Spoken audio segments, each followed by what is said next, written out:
On today's show, for Alex Ovechkin, age is just a number, and he's used to overcoming obstacles.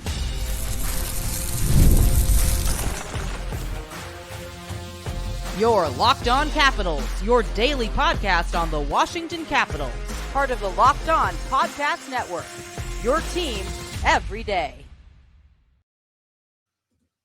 Well, hello and welcome into this edition of Locked On Capitals.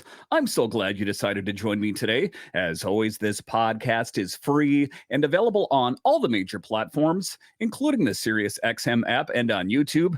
And I want to thank you for making this your first listen each and every day. My name is Dan Holme. I've covered the Capitals for the last 3 seasons for Locked On and various other outlets before that.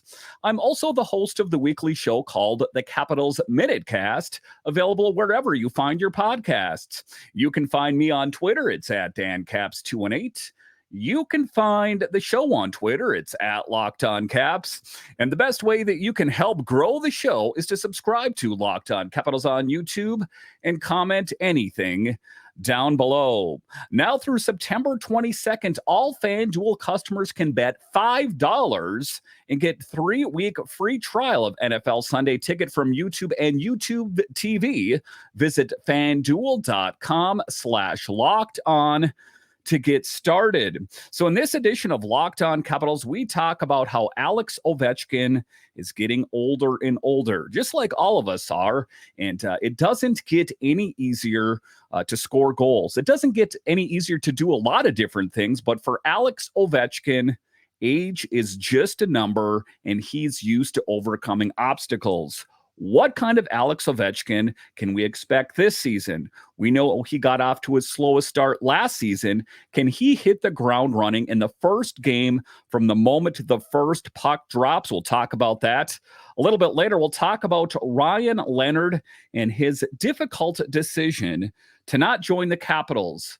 He spoke a little bit more recently about the struggles that he faced about not joining the Capitals, and he was kind of torn both ways. He is a younger man, but he also felt the Capitals calling, and that was a difficult thing for him to resist. How did he come to that decision? We'll talk about that, and then we'll talk about how more and more players are showing up at MedStar Ice Complex. Most notably today was Dylan Strome. But just to get it going here, talking about Alex Ovechkin, and he is the captain of the team, so he is the guy that is oftentimes under the magnifying glass, the microscope, that if things don't go well, that there must be something wrong with the team. And if how Alex Ovechkin goes, so go the Capitals. So the question is that Alex Ovechkin, as he gets older and older, as he is edging closer and closer to the age of 39, how does he overcome the obstacles? How does he overcome the ridicule? For me, I think it's all about him digging deep, knowing what he does best. And I think once you get to this point of your NHL career, it's like riding a bike to a certain extent. I know that, when you take a look at injuries, they are oftentimes a bit more difficult to overcome. Those kind of things that I think that when you get banged up, that sometimes you don't necessarily bounce back as quick as you once did. He is the guy that has the name the Russian Machine that never breaks. But even Alex Ovechkin, that Russian machine, he has seen over the last couple seasons that when he has been injured, he doesn't just pop back necessarily as fast as he used to in his younger day, kind of like the rest of us. But we're hoping for bigger and better things from Alex Ovechkin, who enters the 24-25 season as the 5th oldest player in the NHL. He will be in his 20th season in the NHL and is set to turn 39 on September 17th. Ovechkin made his debut in 2005 as a 20-year-old and is the captain of the Capitals, of course, as we know. And it's something that I don't think has ever even been considered about taking away from him. I think that, it's interesting if you listen to the talking heads within the NHL, or you listen to all these gossip NHL pages. When he got off to that slow start, there was some chatter out there about, can he ever find his way? Is Alex Ovechkin washed up? And that's the kind of pressure that is on him, that if he does not live up to the exact peak performance in each and every game, well, then people are ready to say, hey, that guy's got to go. So that is the pressure about being an aging player in the NHL. And he is one of the oldest in the NHL to do it. But when you take a look at Alex Ovechkin, who is going to be turning 39 here relatively soon, I don't have any real concerns. I think that for me, if I take a look back on last season, I want to take a look at it and think to myself, that was just a blip on the radar, because if we widen the lens, if we get a 30,000-foot view of Alex Ovechkin and his career, I think it's pretty safe to say that he breaks through obstacles. He finds a way to overcome. And where you see Alex Ovechkin really rise to the challenge is when this team is facing heavy obstacles. He is that motivating voice on the bench that rallies the troops. If this team is not playing well, he knows what to say to them to get the most out of them. And that is ultimately why he still wears that C on his chest. Talking about the top 10 oldest players, Ovechkin is the oldest player to be signed through the 2025-26 season and is the highest paid among the top 10 oldest players in the NHL, along with Evgeny Malkin. Ovechkin is one of only 2 players from the 2004 NHL draft still in the league. And it's one of the things that's been spoke about, Alex Ovechkin catching Wayne Gretzky. Can he catch Gretzky by the end of his contract? It's quite a dichotomy that you take a look at the other angle, and some people are saying maybe he can catch Gretzky this season. It's an interesting thing. And what I was talking about there is that only 2 players from the 2004 NHL draft still in the league, there's not a lot of players, his age doing it at this level, competing at as high of a level that a lot of the younger guys are. And I think to a certain extent, it has to be, not intimidating, I guess is the word I'm going to use here, but it's got to be difficult when he sees the landscape of the NHL and he sees that it's getting younger, it's getting faster. And all things considered, it has changed quite a bit in the last 20 years, but still some of these older players, I'm talking about Malkin, I'm talking about Ovechkin, that they still find a way to overcome and compete on the highest level. So I think that to a certain extent, as an outsider, you got to be thinking to yourself, Ovechkin's like, man, I'm getting closer and closer to 40. Do I still have what it takes?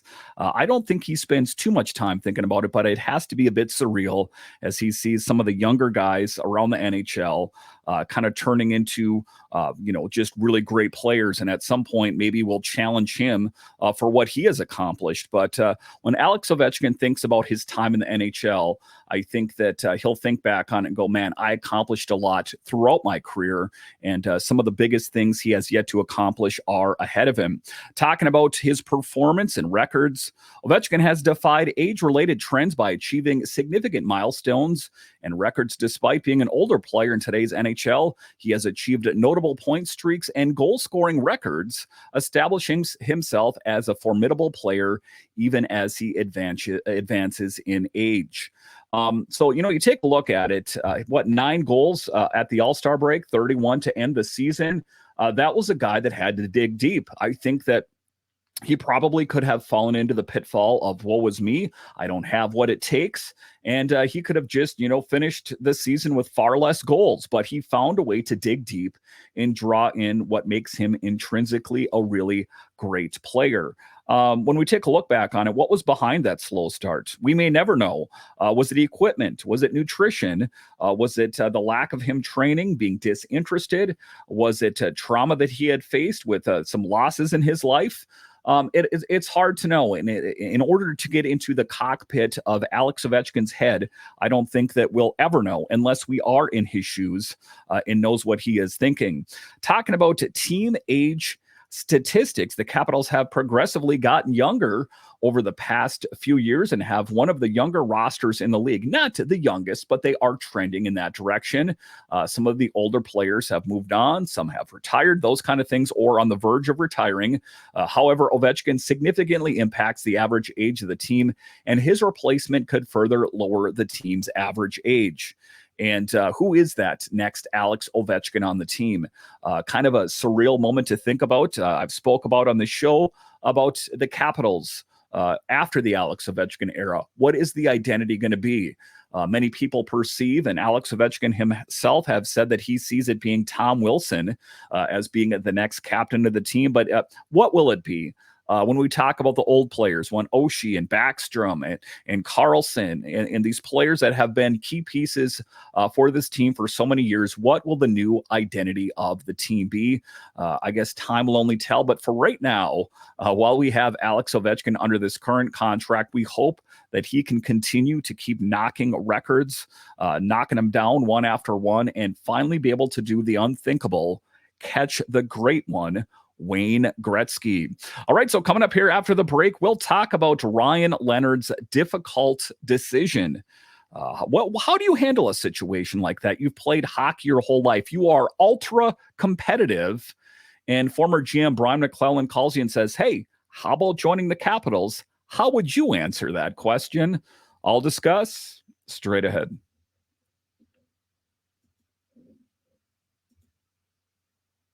You've heard us talk about FanDuel, America's #1 sports book. Well, we have something a little different for you. Now through September 22nd, all FanDuel customers can bet $5 and get a 3-week free trial of NFL Sunday Ticket from YouTube and YouTube TV. Then with YouTube TV base plan, you'll be able to watch every regular season Sunday afternoon out-of-market game.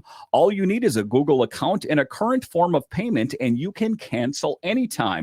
Just visit FanDuel.com/locked-on to download America's #1 sports book.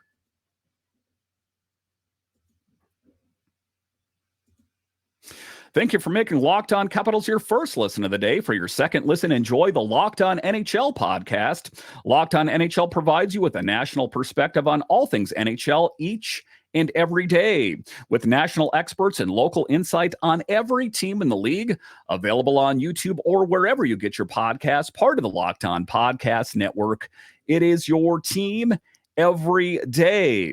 All right, welcome back into this edition of Locked On Capitals, part of the Locked On Podcast Network, your team every day. So if you are a player, it doesn't matter if you're a man or woman, and say you've played your whole life, ultra competitive, kind of your dream is to join the NHL at some point, or the professional highest level for female hockey, that is your goal. At the end of the day, I think that even if it isn't realistic, I think it's a dream, right? I think that if you play hockey for a long period of time, your above all and all is to achieve the very most that you possibly can. So for Ryan Leonard, a guy that is ultra competitive, it had to be a difficult situation as the Capitals were on the verge of making it to the playoffs and subsequently made it to the playoffs last season against the Rangers to avoid the pressure, I guess I'm going to say, to join the NHL's Washington Capitals team, a team that drafted you and a team that ostensibly, for every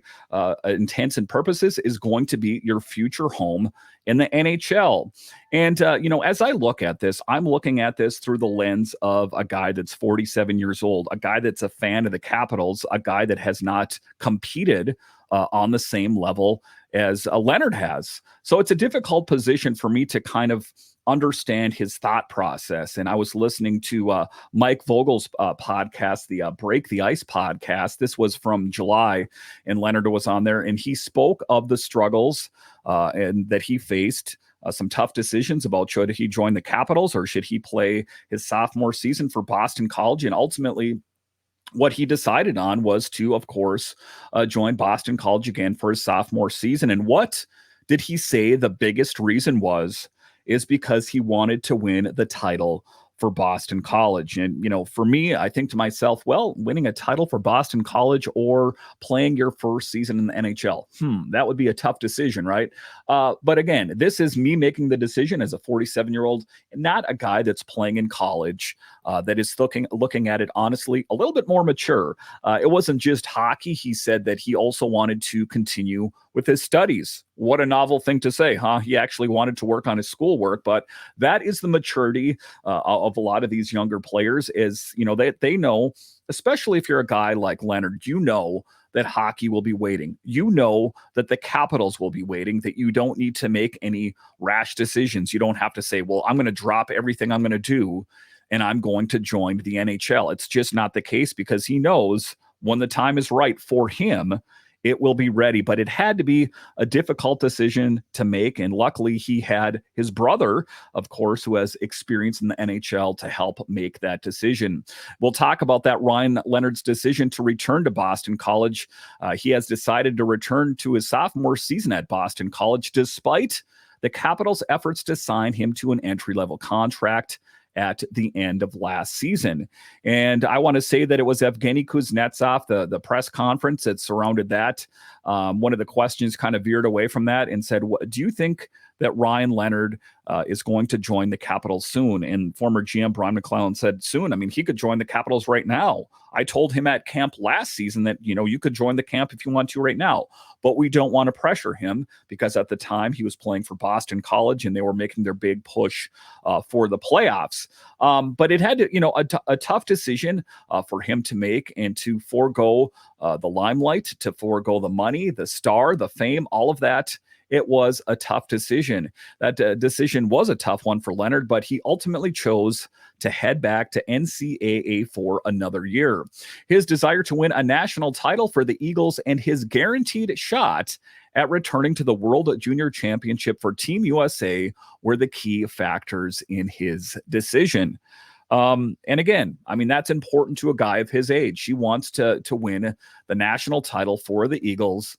And hopefully he can accomplish that. That would be just another thing to add to his resume. He said, I was listening to that podcast. He was talking about that he grew up in an ultra competitive environment, that his older brother was difficult with him, as siblings often can tend to be, and that they had drills that they had down in the basement, but they weren't just, random, we're screwing around drills. These were drills that were laid out that were very competitive, and there was the expectation, even at a young age, that they would do well, and that served them well. All that time that they spent down in the basement doing these drills, working on their craft, even at the youngest age, that kind of formed them into the players that they are right now. And I think it's interesting when you take part in these things at a young age. I don't think that when Ryan Leonard was doing these drills in the basement with his brother, he thought one day I'm going to be on the Capitals or I'm going to be playing in the NHL. He probably thought to himself, man, wouldn't that be something? But to realize your dream of that magnitude, that is something that, not a whole lot of people can ever realize. So a cool moment for him. And just to know that you have options, that, hey, I don't have to worry about my career in the NHL. It's going to be there waiting for me. That had to be a cool moment for him. And ultimately, we are pulling for him. Selfishly, as a Capitals fan, I think to myself, why not now? Why can't he join the Capitals? But it's about him. And for him right now, it's about winning that national title at Boston College. Talking about the importance of World Junior Championships for Ryan Leonard at the World Junior Summer Showcase earlier this month, Leonard spoke about the importance of another shot at delivering for his country. He mentioned with the opportunity to play for Team USA, it was a significant factor in his decision to stay in college. Leonard expressed that representing his country and being a good leader for the team were essential to him. And I think that he is going to take on a leadership role for the Capitals at some point when he joins the team, that he has that in his skill set. He is the guy that oftentimes I've dubbed him as Tom Wilson 2.0. And some people would say, well, actually, if you take a look at his raw stats, he's even better than Tom Wilson. So I think he has the trajectory to even be, as good as Tom Wilson, if not better. He definitely has a lot of tools in his tool set. He's a good skater. He's got a good shot. He has a physical flair to his game. Of course, we are really excited for him to join the team, but we know one thing for sure: it is not going to be this next season. Talking about Ryan Leonard's performance in international tournaments, Leonard played for Team USA at the 2024 World Junior Championship and his senior men's World Championship. He had a standout performance in the 2024 World Junior Championship, contributing to Team USA's gold medal win. Really kind of adding up the accolades, the accomplishments, the feather in your hat, if you will, to at a young age have a gold medal playing for Team USA. That had to be a huge moment. He also wrapped up an outstanding freshman campaign with Boston College, finishing with 60 points in 40 games, scoring the third most goals in the country. And that guy, that player, is going to be playing for the Capitals in a short order, fairly short order, relatively speaking. That is exciting. Talking about the Capitals and the development camp and the future plans for him, Leonard attended Washington's 2024 development camp in July, where he joined other Team USA World Junior hopefuls. His team emerged as the winners of the club's annual 3-on-3 tournament. The 2025 World Junior Championship is scheduled to kick off in late December, with Canada hosting the tournament. So he is a guy that is constantly concentrating on playing hockey. We talked about the tournament that took place earlier in the month. He is a guy that eats it, he walks it, he talks it. He is a guy that's not casually into hockey. He really loves doing it. And I think that the Capitals will be the benefactors for his dedication and his love of hockey. All right, so coming up here after the break, we'll talk about how more players are showing up at development camp at MedStar, most notably Dylan Strome. What players out there really popped off, and who are all the other players on the ice? I'll discuss straight ahead.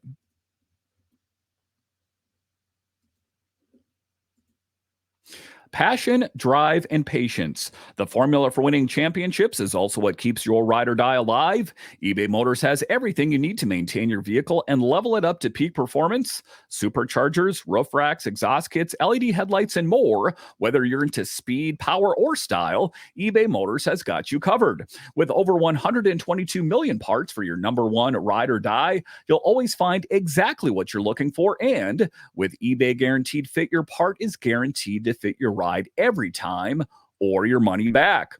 Because with eBay Motors, you're burning rubber, not cash. With all the parts you need at the prices you want, it's easy to make your car the MVP and bring home huge wins. Keep your ride or die alive at ebaymotors.com. Eligible items only. Exclusions apply. eBay Guaranteed Fit only available to U.S. customers. All right, welcome back into this edition of Locked On Capitals, part of the Locked On Podcast Network, your team every day. So the official start of the Capitals training camp is getting closer and closer. About mid-September is when it starts. And interestingly enough, that is when Locked On Capitals will be going back to 5 days a week. So if you are a fan of this show, it will be going back to 5 days a week here in short order. And when the Capitals camp starts, that is when Locked On Capitals will be firing on all cylinders yet again. For right now, 3 days a week, and I want to thank you for joining me yet again. In this next segment here, we're going to talk about Dylan Strome is the next great player, the big name to show up at camp. And what does that mean? It does definitely feel like hockey is in the air, that we've seen Matt Roy, we've seen Pierre-Luc Dubois, and we've seen some of these marquee names, John Carlson among them, that it is definitely starting to feel a whole lot like the start of the NHL season. Excitement abounds as an NHL fan. It does for me anyway. The Capitals are gearing up to commence training camp in mid-September, with more players expected to join the informal skates.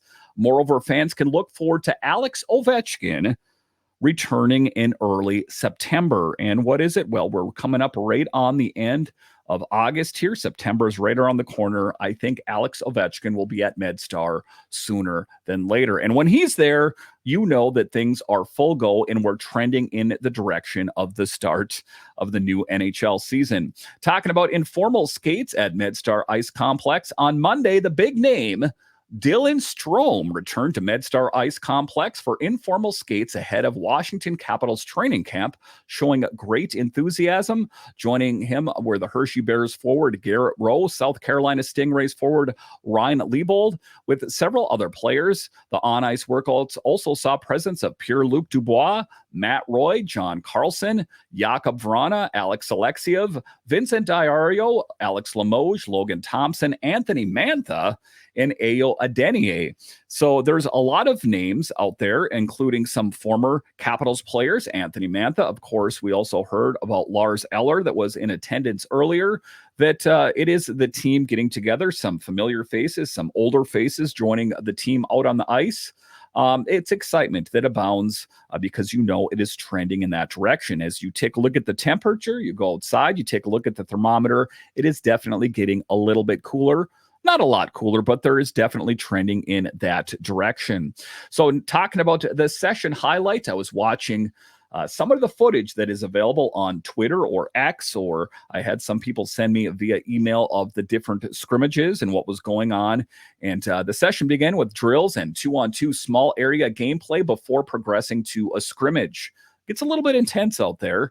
It's definitely not full bore. They're not dropping the mitts, anything of that nature, but they are NHL players or potential future NHL players, and they bring it. The compete level because the established players, they're trying to work and improve their game and be maybe a mentor for some of the younger players. And the younger guys, they are looking to up their game so that potentially they can join the Capitals or another NHL team. There are some players that necessarily aren't associated with the Capitals organization, but a good opportunity to work on your game. Notable performance, including Dubois' impressive moves, Vincent Iorio's adept puck handling, and Roy's exceptional edge work. I do think that Roy is definitely going to be the guy to eat up some of the minutes that John Carlson played. From what I've seen on the ice, this guy's really good. He is definitely a good blue liner that is going to be a solid upgrade for the Capitals. Big thing. And taking a look at Dubois, I know that him being traded from the Kings, joining the Capitals, it was met with quite a bit of skepticism. But I'm here to say that at least in these informal practices, he looks really good. If he can be even a fraction of that when the season starts, I think the Capitals will be in a really good position. Talking about Ayo Adeniyi, stood out with his performance, his relentless efforts, and his promising performance out there was my note from it. Is I think that he's a guy, of course, it's not going to be joining the big team, but I think that he is taking a step forward in his hockey journey, as we saw him come up really big in the summer earlier as well. So a lot of these players, these younger players, they're really taking steps further. Focus on skating drills. The group later focused on rigorous skating drills in preparation for the upcoming training camp. Pierre-Luc Dubois effortlessly led the pack, displaying remarkable speed, while Verana also showcased confidence amidst the intense competition. And he should feel that competitive nature out on the ice, because he is a guy that is going to have to fight for a job. There's not going to be a gimme out there for him. He is going to have to earn it. He's not going to be able to live on former glory. He's not going to say, hey, I was a part of the great team back in 2018. It's a league of what have you done for me lately? And he's really going to have to bring it if he's going to find a spot on the team. But PLD looks great. Matt Roy, great. I think this team is going to be markedly better than they were last season. And that's a good thing, as we saw the Capitals struggle at points last season and to even make it to the playoffs. They did that. A thing that, I think is often overlooked is that, I hear a lot of people talk about, well, the Capitals made it to the playoffs, but they got eliminated in a hurry. I've said as much. And there's a lot of other teams out there that didn't even do that or routinely don't make it to the playoffs. But that doesn't matter now. Last season, it's having your eyes on the prize, and it's about making this team better this coming season. On paper, what we see at these informal skates, I think the Capitals are going to be taking that next step forward and hopefully a deeper push into the playoffs. Listen, I want to thank you for joining me on this edition of Locked On Capitals, and I want to thank you for making it your first listen of the day. Now go check out the Locked On NHL podcast, where the season never ends, providing national expertise with a local perspective. You can find the link to Locked On NHL in the description, so you don't need to search. Part of the Locked On Podcast Network, your team every day. All right. Once again, I want to thank you for joining me on this edition of Locked On Capitals, part of the Locked On Podcast Network, your team every day. My name is Dan Holney, and I'll talk to you again next time.